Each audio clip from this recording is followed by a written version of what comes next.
Installing Python on Linux is much easier than other machines. It's typically a bunch of commands.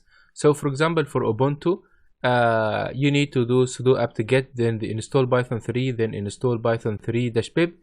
But it could happen that even that you have Python 3 on your machine. So maybe go to the command line and first test if Python 3 - version exists or not. For the Fedora, you can try the DNF install Python 3 command, or install Python pip, for example, or pip 3. It depends. For Yum, you can also, if you have Yum tool, you can also use the same commands. For CentOS, also you can use these commands for the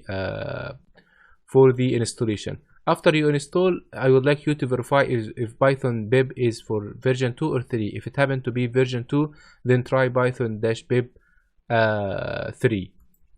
If you happen to face any installation problem, just Google it. You will find a lot of people covering the different installations. If you couldn't install pip for any user for now, it isn't a big problem. We care for now that you have Python 3 installed on your machine. That's all.